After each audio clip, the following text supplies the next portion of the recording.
Olá pessoal, estamos de volta aí então nessa segunda parte da nossa aula do dia 29 de maio aqui, tá bom?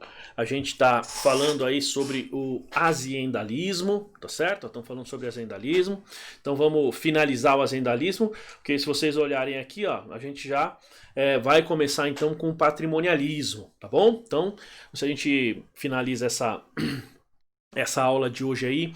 Então, falando basicamente sobre todas as escolas, tá bom? Então, voltando aqui, pessoal, ó. Então, eu vou ler novamente, né? Porque ele fala aqui, ó. Ele estava falando que o MAS, então, se revelou contra o azendalismo. Por quê? Porque ele alegava que o estudo da contabilidade é mais amplo, é maior, tá? Digamos, é mais importante do que efetivamente digamos, o levantamento quantitativo. É isso que ele fala aqui bem nesse trechinho aqui, ó, tá vendo? Ó, no meio aqui, ó, quantitativo da riqueza administrativa. Então eu falo, assim como Mas e pensadores de diversos países não concordaram com a observação apenas quantitativa, porque ele fala que a contabilidade tem efeitos qualitativos e quantitativos, tá? O que são esses efeitos quantitativos e qualitativos? Bom, como eu estava dizendo antes do intervalo, nós temos o seguinte. Você tem os efeitos quantitativos, e aí nós estamos falando de valor, que são aqueles eventos contábeis, aqueles lançamentos que aumentam ou diminuem o tamanho do patrimônio da sua empresa. Em outras palavras, pessoal, os lançamentos que vão para resultado, despesas, receitas, esses aí são lançamentos quantitativos, porque ele muda a quantidade do seu patrimônio, tá? Ele aumenta ou diminui o seu patrimônio. Então, naquele momento, você fazer o levantamento, digamos, simplesmente do que mudava o seu patrimônio era muito importante. Hoje nós já fazemos isso, mas não só isso. Nós levamos em consideração também os aspectos qualitativos. O que são digamos, os aspectos e lançamentos qualitativos? Bom, esses lançamentos são o seguinte: você tem determinados fatos contábeis que estão envolvendo aí, digamos, ativos e passivos, e esses ativos e passivos, eles mudam não o tamanho do patrimônio, mas eles mudam a configuração, a qualidade do seu patrimônio, que pode ter mais recursos disponíveis, menos, você pode estar mais endividado, menos endividado, enfim. Então vejam que esses aspectos qualitativos, como eles falavam aqui, ó, eles diziam que o efeito qualitativo é tão importante quanto o efeito quantitativo. Ou seja, você tem as duas situações. E é o que nós fazemos hoje. Nos dias atuais, nós analisamos tanto os efeitos quantitativos quanto qualitativos. Porque não adianta você analisar simplesmente se a empresa está dando lucro ou prejuízo. Ela dá lucro ou prejuízo, por quê? Porque isso vem de onde? Vem de ativos e passivos.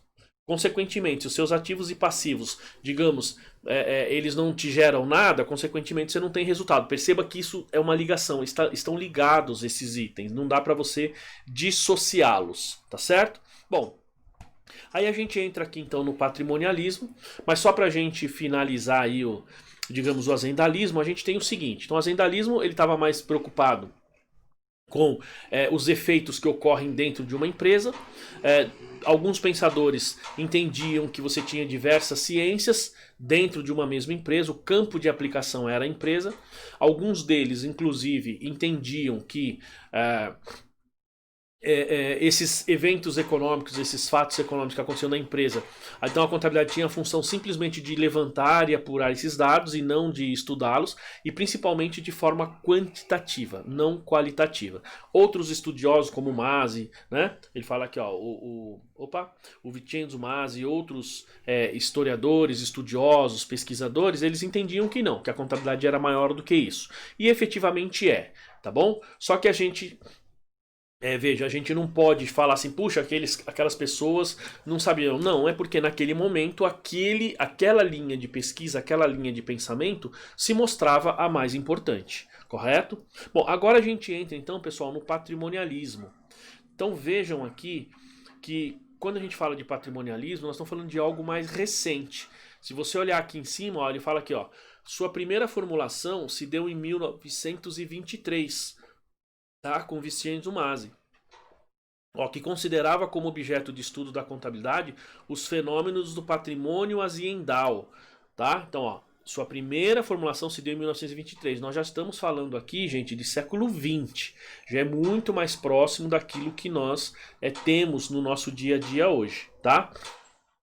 Bom, que considerava como objeto de estudo da contabilidade os fenômenos do patrimônio aziendal. Então veja que aqui ele já pensa no patrimônio. E a gente sabe que patrimônio é um conjunto de ativos e passivos. Então hoje nós estamos aí no ano de 2020, certo? Ó, aqui nós estamos em 1923, século XX. Hoje nós estamos no século XXI e nós estamos aí há mais de 100 anos usando, trabalhando e fazendo contabilidade dentro do patrimonialismo. Agora, vamos ver se é isso mesmo, se o que a gente faz está dentro das teorias aqui que nós vamos ver, né? Então ele diz aqui, ó, que considerava como objeto de estudo da contabilidade os fenômenos do patrimônio aziendal, ou seja, aquilo que altera o patrimônio, ou seja, o patrimônio e as suas variações. Então, se você pega o livro de contabilidade introdutória dos professores da USP, o próprio professor Eliseu, o professor Sérgio Diudícibus, ele diz que o objeto de estudo da contabilidade é o patrimônio e suas variações. Perceberam? Patrimônio e suas variações. Então ele fala aqui, ó, dividindo seus estudos em estática patrimonial, dinâmica patrimonial e relevação ou levantamento patrimonial. Então nós estamos estudando o balanço, digamos, em movimento, as operações que ocorrem de um período para o outro, e aí a gente pode pensar então digamos, na evolução, na análise que a gente faz ano a ano, né, digamos, exercício a exercício, mês a mês, enfim, quando você está relacionando a empresa ao longo do tempo. Esse é um ponto. O segundo ponto que ele fala aqui é a dinâmica patrimonial, ou seja, como que o patrimônio ele aumenta ou diminui, como que são as relações contábeis, aquilo que vai para resultado, aquilo que é efetivamente patrimônio, se é ativo, se é tangível, se é intangível, enfim. Então nós estamos falando da dinâmica, aquilo que está mudando o tempo todo, né? E por último ele fala aqui então da relevação ou levantamento patrimonial. Relevação é de relevante, ou seja, de demonstrar, de informar, né? O levantamento, os dados da contabilidade como um todo, tá bom? Então ele fala aqui, ó, para ele a estática patrimonial examinava a estrutura do grande sistema da riqueza aziendal. Ou seja, então quando ele está falando isso, ele fala a estática, quando você olha o balanço parado, fechado, estático, e aí você está estudando, digamos, a estrutura, aquilo que você consegue enxergar na demonstração. Bom, a dinâmica patrimonial tratava da movimentação dessa estrutura. Por isso que quando a gente olha o balanço é um demonstrativo estático, parado. Muita gente costuma falar que o balanço é uma fotografia da empresa. Eu já disse lá no início do semestre que eu não gosto muito dessa definição, tá? Mas assim, quando você olha o balanço de uma empresa, você está olhando ele em determinado momento, como se ele tivesse congelado. Por isso, muita gente faz analogia com uma fotografia, tá? Então veja que ali você está olhando a estática, você está olhando a estrutura das relações entre ativos passivos e contas de resultado. Agora, quando você olha, então, a dinâmica, né, como ele fala aqui, ó, a dinâmica tratava da movimentação dessa estrutura.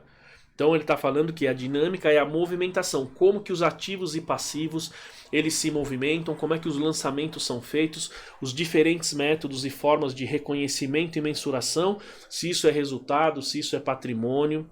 Então percebam, nós estamos olhando o balanço fechado, estamos olhando o balanço em movimento, tá? Bom, ele fala, tratava da movimentação dessa estrutura, quer sobre o aspecto da qualidade dos elementos, quer de suas expressões de valor, sendo o levantamento patrimonial a base racional que permitia ter informações sobre tais relações e aspectos de maneira científica.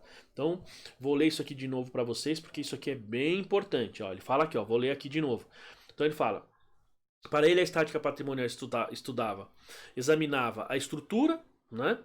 E a dinâmica tratava da movimentação, como nós falamos agora há pouco. Agora esse pedacinho de baixo ele diz assim, quer sobre aspecto, quer de qualidade dos elementos, então nós estamos falando da relação qualitativa, relação entre ativos e passivos, quer das expressões de valor, né? Ou seja, a gente poderia até falar aqui da forma de mensuração ou de como esses valores estariam, digamos, e a relação entre eles dentro das demonstrações, tá? Ó, sendo o levantamento patrimonial, então, digamos, você analisar ativos e passivos, a base racional que permitia ter informações sobre tais relações e aspectos de maneira científica, ou seja, é a relação entre ativos e passivos, as relações existentes entre os diferentes grupos de contas e as análises, né, que a gente pode fazer a partir daí, porque ele está gerando informação.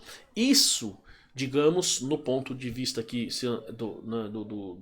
do estudioso, do Masi, que isto é que efetivamente nós tínhamos, isso é que dá, digamos, um embasamento científico, né? Não era simplesmente algo empírico. Então você já tinha o pensamento científico já a partir dessas análises e movimentações do patrimônio, tá?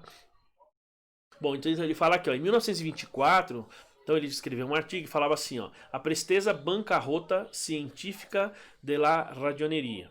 Bom, ele fala, publicado na revista italiana de ragioneria ou de contabilidade, né, de economia, e fala assim, escreveu, se examinarmos os fenômenos fundamentais de contabilidade, não podemos deixar de reconhecer que requerem indagações acuradas, apuradas, precisas.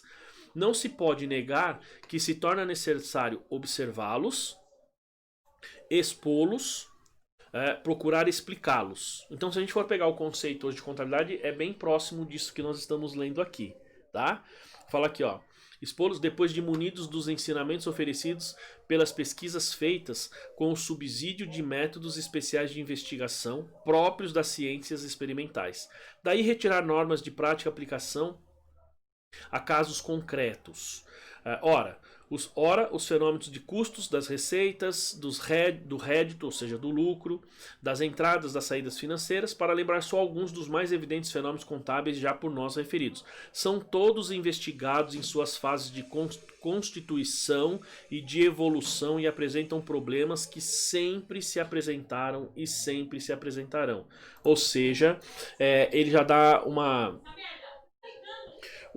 visão bastante próxima do que nós temos em termos de contabilidade, né? Em termos do que nós já utilizamos hoje no nosso dia a dia, certo? Falando que nós temos eventos contábeis, eventos financeiros, eventos econômicos que sempre ocorreram e sempre vão ocorrer.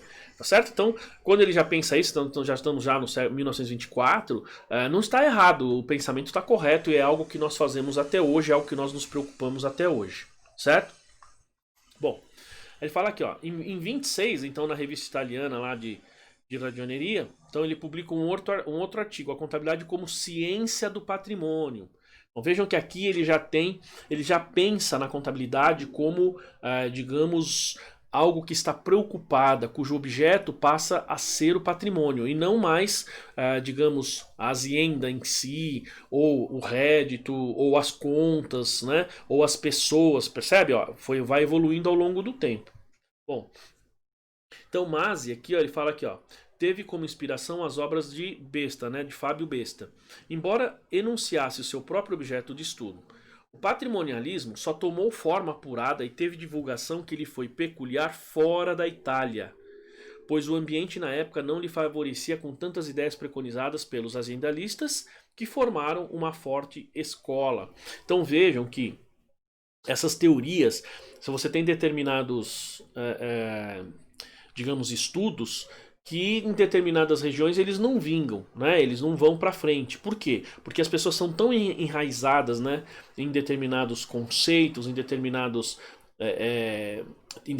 teorias, que essas teorias podem até não serem, digamos, efetivas, mas as pessoas não conseguem mudar. E por quê? Então foi exatamente o que aconteceu aqui. Veja que a maior força do patrimonialismo não foi necessariamente na Europa, não foi na Itália. Desculpa, não é na Europa, não foi na Itália, foi fora.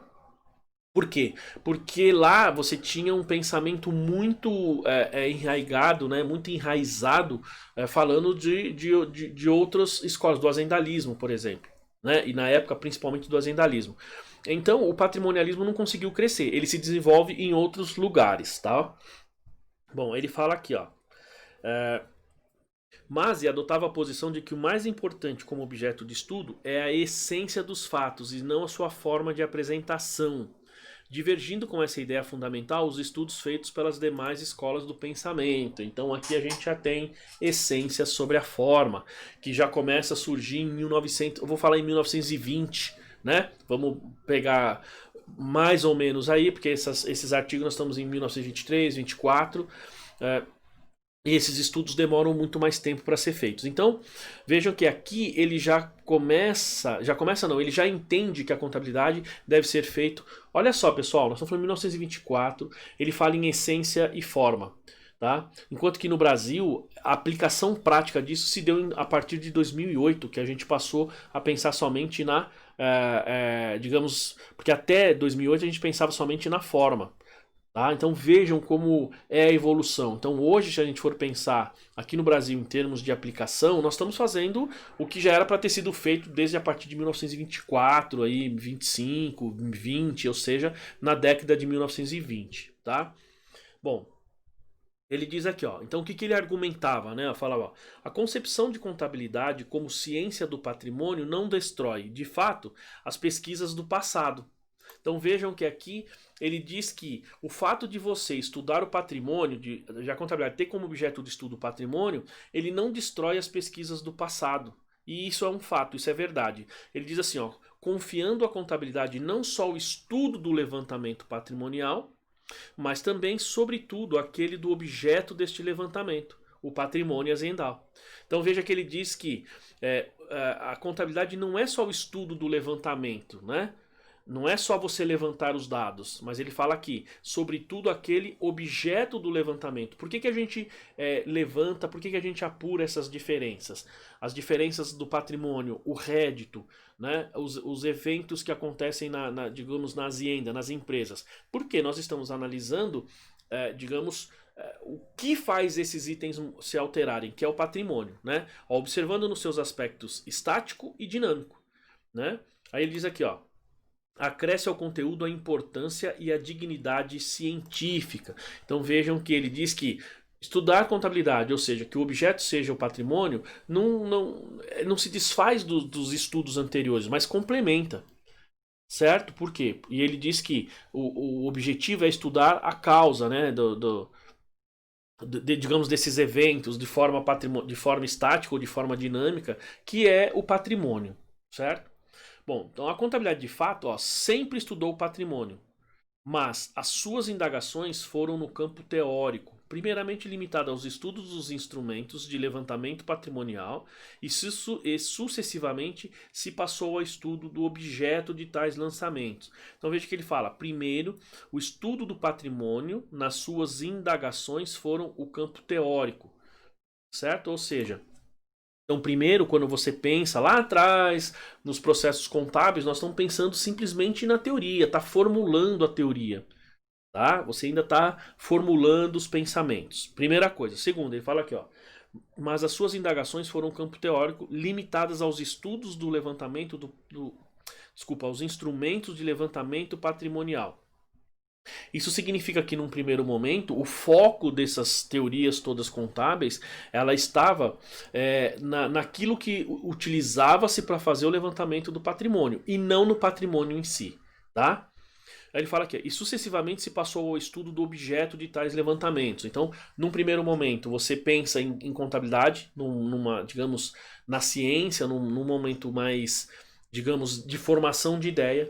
Depois, você pensa, estuda e se desenvolve em termos de ferramental para apurar esse patrimônio e depois você estuda o patrimônio e suas variações, que é o que nós fazemos hoje, por isso que nós estamos aí no chamado patrimonialismo, tá? Então, mas enunciava que se deve dar importância não somente ao aspecto quantitativo, como também ao qualitativo. Então, evidenciando que muito se extrai da informação sobre o estado patrimonial se forem observados os aspectos citados cumulativamente, não se fazendo distinção entre eles. Ou seja, gente, é o tipo de análise que nós fazemos hoje. Porque quando você analisa o patrimônio, primeiro você analisa ele de forma sequencial, você analisa ele de forma, digamos, crescente, evolutiva. E o resultado, a gente não consegue analisar o balanço único e exclusivamente ativos e passivos sem considerar resultado e vice-versa. Por quê? Aquilo que nós vemos no resultado do período das empresas, elas são provenientes das alterações ocorridas no patrimônio. Tá certo? Então, a gente precisa fazer essa relação para que a contabilidade então atinja a sua função. Certo? Ó, vamos ler aqui novamente. Ele fala aqui, ó. Mas enunciava que se deve dar importância não somente ao aspecto quantitativo do patrimônio, como também ao qualitativo, né? Ou seja, não somente ao tamanho ou os aspectos de ativos e passivos, mas também ao resultado, porque eles atuam em conjunto, tá? Muito bem.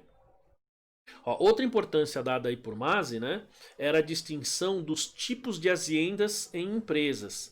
Aquelas destinadas à obtenção do lucro e as instituições com fins ideais. Ideais no sentido de... porque elas trabalhavam com um ideal que não era exatamente o lucro. Que hoje são as nossas ONGs, né, as nossas organizações sem fins lucrativos, né, as empresas basicamente do terceiro setor. Então, essas entidades, então, ele já separava, né? Então, ele já tinha, digamos, pensava em contabilidade esses aspectos qualitativos e quantitativos, pensava já, digamos, no estudo do patrimônio, mas a gente tem que pensar o seguinte, que uma instituição sem fins lucrativos, você tem um determinado patrimônio, ou seja, você tem uma determinada finalidade, e, consequentemente, os efeitos... Vou falar duas palavras. Os eventos e os efeitos que ocorrem numa entidade sem fins lucrativos, com certeza, são diferentes daqueles que ocorrem numa empresa com fins lucrativos, tá? Bom, então ele já separava isso. Ele fala aqui, ó, também se preocupou em conceituar o capital como um fundo de riqueza em constante movimentação. E se a gente for pensar, realmente isso acontece porque o capital está se movimentando o tempo todo. Ou seja, você tem lá o seu capital, ele está distribuído entre ativos e passivos, e isso se movimenta, porque ele tem o aspecto. Ele tem um aspecto dinâmico, tá certo? Bom, dividindo sua estrutura em capital fixo, que é destinado aos usos. Ó, ele fala aqui, ó, ao uso produtivo, e circulante, que é destinado à realização do objetivo aziendal, evidenciando as suas origens sob a forma de capital de terceiros ou próprios. Pessoal, vejam que aqui, né, ele já dá basicamente o que nós usamos hoje, ele já separa. Então, a gente tinha lá o chamado ativo permanente, hoje a gente não usa mais esse nome, a gente usa ativos não circulantes, mas conceitualmente eles são permanentes dentro da empresa, não é algo que a gente compra para revender. Correto? Ele já faz essa separação entre circulante e não circulante e capital próprio e capital de terceiros. Por quê? Porque isso que ele fala aqui, então estamos falando lá em 1920, 1925, 1930, nós estamos falando de um processo que nós usamos até hoje, pessoal. Certo? Vejam que há muito tempo a gente vem utilizando esta metodologia e provavelmente isso deve mudar no futuro, tá? Bom, ele fala aqui, ó. Outros pensadores se destacaram além de Masi, embora grande parte deles se referencie às ideias precursoras do grande gênio dessa escola. Tá, então ele vai dar aqui agora, pessoal, ele fala aqui, ó, vejamos alguns destaques do patrimonialismo. Então agora ele vai falar de algumas pessoas que são importantes, que se destacaram também na área de estudo do patrimonialismo. Vamos lá. Ele fala aqui, ó, então Jaime Lopes Amorim e a Escola do Porto, então nós estamos falando de Portugal, com características próprias, torna públicas suas ideias em 1929, ano da quebra da Bolsa. Então vejam que tem um impacto bastante grande aí, né? Ó, sua principal preocupação foi a função do equilíbrio patrimonial, a igualdade do patrimônio, né? E tomou tal posição como a que forma o objeto de estudo da contabilidade. Ó, então o Jaime Lopes Amorim entendeu que o movimento que gera o fenômeno patrimonial nasce da ação administrativa e que a sua finalidade é a preservação de um estado de equilíbrio, ou seja, o balanço ele tem que ter equilíbrio entre bens, direitos e obrigações, e daí então você tem digamos, o fenômeno patrimonial, tá certo? Que ocorre. Ó, ele falava assim: o patrimonialismo de Lopes Amorim considerava, além de suas leis, as hipóteses quanto ao que ocorria com a situação líquida da empresa. Aquele diverge de Masi, pois ele fala, pois enfocava como equilíbrio a situação da estática patrimonial, como podemos observar. Então ele dizia o seguinte: ao equilíbrio patrimonial expresso na situação líquida, poder-se-á dar o nome de equilíbrio quantitativo integral. visto que é o somatório de todas as posições de equilíbrio quantitativo elementar ou parcial, isto é, dos diferentes elementos patrimoniais. Tá? Então, ele fala aqui, claro que, embora seja uma divergência tal, mas não foge muito do que nós vemos hoje. O ponto focal do Amorim aqui é basicamente pensar em termos de igualdade de patrimônio, tá certo? Igualdade de ativos e passivos, o equilíbrio patrimonial, tá? Bom, aí temos outro aqui, então, o Gonçalves da Silva, veja que é a escola de Lisboa, também em Portugal. Percebam, pessoal, que nós estamos falando basicamente de estudiosos e pesquisadores na Europa. Pode reparar que aqui nós não temos necessariamente grandes estudiosos e teóricos americanos. Tá? Na próxima aula, muito provavelmente, a gente vai falar da escola americana e da escola europeia para vocês entenderem a diferença. Tá? Reparem que todo o desenvolvimento da contabilidade se deu na Europa e principalmente na Itália. Tá? Na Itália. Bom, então seus conceitos doutrinários ficavam algumas vezes entre o azendalismo de Zappa, né, Dino Zappa, e o patrimonialismo de Francesco Masi. Gonçalves da Silva tinha a convicção de que todas as escolas se interligavam. Sendo bem sincero com vocês, eu acho que eu concordo com esse tipo de pensamento, porque pelo estudo da evolução você percebe que sempre uma escola ela pega sempre um aspecto da escola anterior. Então isso é muito importante porque não é assim, uma escola surgiu do nada, se desenvolveu. Não, isso não acontece. Na verdade, há uma evolução com relação a esses conceitos. Tá? Então, era de pensamento predominantemente patrimonialista. Tá? Ou seja, ele era da escola do patrimonialista, então ele tinha essa preocupação com o patrimônio. E o que ele dizia? Aqui, então, palavras dele. Dizia assim: a contabilidade, como é sabido, não se distingue apenas pelos processos de notação ou revelação utilizados. Ou seja, não é simplesmente por aquilo que a gente revela, aquilo que a gente levanta e apresenta na contabilidade. Caracteriza também pela natureza dos fenômenos que lhe cumpre revelar natureza, essência, tá certo? Eventos ou fenômenos econômicos, tá? Lhe cumpre revelar pelos objetivos da mesma revelação. Ora, esta disciplina demonstra toda a sua história, anda irreversivelmente ligada às ideias de riqueza, gestão, prestação de contas. E é exatamente o que nós fazemos hoje, pessoal. Ele está ligado, a gente mede a riqueza, mede o patrimônio, a evolução, então ele está ligado a esse tipo de conceito, está ligado à gestão, administração, processos, tomada de decisão, certo? Veja, e no último item aqui ele fala prestação de contas. Então, se você olhar na questão da prestação de contas, não só, digamos, o administrador das empresas, mas também no setor público, pessoal, essa questão da prestação de contas é fundamental. Tá? Podemos defini-la como uma informação de observação econômica e, mais precisamente, como um conjunto de processos e de preceitos atinente à classificação, registro, controle de valores sujeitos a uma gestão, ou seja, dos valores integrantes de uma fazenda ou de uma empresa, tá? Basicamente, porque chama Receita Federal, né? A gente chama assim a Secretaria da Fazenda. Então, da Fazenda porque é a secretaria que cuida dos recursos que são gerados nas empresas, tá? Então veja que aqui ele já fala de controle, ele já fala muito próximo, se vocês lembrarem lá do primeiro semestre, contabilidade é uma ciência que, enfim, com metodologia própria, cujo objetivo é captar, registrar, acumular, resumir, interpretar. Veja que ele já usa basicamente esses termos. Ó. Gestão, ou seja, valores integrantes, fala aqui, ó, mas é um conjunto de processos, preceito, registro, controle de valores sujeitos à gestão. Tá?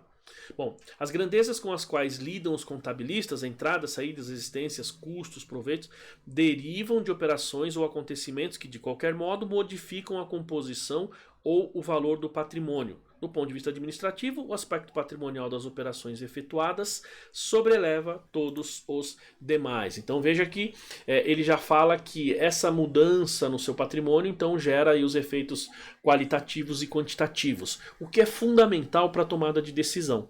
Então vejam, pessoal, que esses estudiosos aqui eles já estão muito próximos, digamos, daquilo que a gente usa hoje no dia a dia. Tá? Então isso é bem importante para a gente entender que esses digamos, especialistas, né? Eles não estão aqui pegando um conceito que eles criaram, não vem de Luca Paciolo, ou seja, não foi Luca Paciolo que criou. Vejam a diferença do que nós estamos falando aqui, daquilo que Luca Paciolo criou lá atrás. Criou não, né? Que ele escreveu, ele fez. Então você tem toda uma evolução, você tem todo um processo que mostra que a ciência está sempre em movimento, tá bom? Bom, aqui pessoal a gente entra então, olha só, patrimonialismo, tá? Outros autores aqui, ó, a gente tem bastante, né? E depois vamos falar do universalismo e do neopatrimonialismo. Só que esses casos aqui, ó, como a gente vai falar aqui do brasileiro Francisco Dáurea, então eu prefiro começar a falar isso na próxima aula, pessoal. Nós vamos encerrando por aqui. Porque a gente fala um pouquinho mais do Francisco Dáurea, porque ele já foi, né, um grande estudioso brasileiro, enfim, ele contribuiu muito para a ciência aqui no Brasil, mas a gente começa então na próxima aula. Nós vamos finalizar esses tópicos e muito provavelmente falar então da escola europeia e americana, caso sobre um tempinho para a gente, que é algo relativamente simples, é mais para a gente entender o conceito dessas diferentes escolas. Tá certo, pessoal? Então agradeço vocês.